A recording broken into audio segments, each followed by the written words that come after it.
ہلدی کے فوائد۔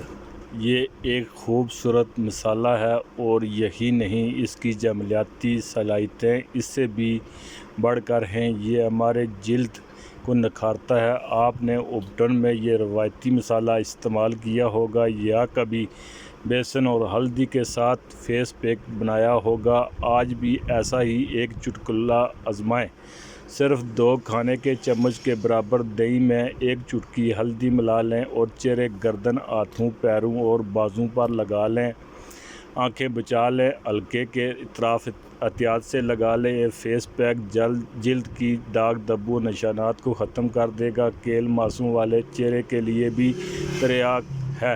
حساس جلد والوں کے لیے بھی مفید انتخاب ہے۔ اکثر دیکھا گیا ہے کیل ماسوں والی جلد کو صابن اور ہاتھوں سے رگڑا جائے تو دانے تکلیف دیتے ہیں، جلد سرخ پڑ جاتی ہے یا خون رسنے لگتا ہے۔ ہلدی اور دہی کا یہ پیک ہر موسم میں استعمال کیا جاتا ہے۔ زعفران اور دودھ کا فیس پیک۔ آپ کے متعدد مسائل کا حل اس مصالحے میں بھی چھپا ہے۔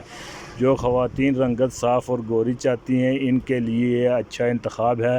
دودھ اور زعفران کا ماسک چہرے کو نکھار دیتا ہے کیونکہ ان دونوں نعمتوں کے کثیر تعداد میں فوائد ہیں۔ اس ماسک کو تیار کرنے کے لیے درج ذیل اجزاء کی ضرورت ہوگی: پانی 1/4 پیالی، زعفران کے تنکے 6، تازہ یا خشک دودھ 3 کھانے کے چمچ۔ ان تمام اجزاء کو ملا کر 30 منٹ کے لیے چہرے، ہاتھوں اور جسم کے دیگر کھلے حصوں پر لگایا جائے تو رفتہ رفتہ جلد نکھرنے لگے گی۔ آپ کی خوبصورتی اور دلکشی میں اضافہ ہونے لگے گا۔ دہی اور ٹماٹر کا ماسک۔ آج آپ تھوڑا سا دہی اور 1 آدھا ٹماٹر جمالیاتی تسکین کے لیے اٹھا رکھیں۔ جن خواتین کی شادیاں سر پر ہیں یا جنہیں بہرحال خود کو دلکش رکھنا ہے وہ ان ٹپس سے استفادہ کر سکتی ہیں۔ ٹماٹر 1 درمیانے سائز کا، مسور کی دال 2 چائے کے چمچ، ہلدی چٹکی بھر، چاول کا آٹا 4 کھانے کے چمچ، بیسن 2 چائے کے چمچ اور تھوڑا سا سرکہ ملا کر بلینڈر میں پیس لیں۔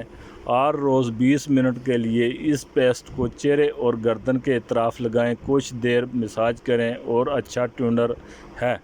یہ اچھا ٹونر ہے جس میں کیمیائی عنصر شامل ہیں اس لیے الرجی نہیں کرتا۔ آپ کبھی کبھار ٹماٹر کا 1 ٹکڑا کاٹ کر پورے جسم پر اسپرینگ بھی کر سکتی ہیں۔ اگر آپ کو یہ ویڈیو اچھی لگی ہے تو سبسکرائب لازمی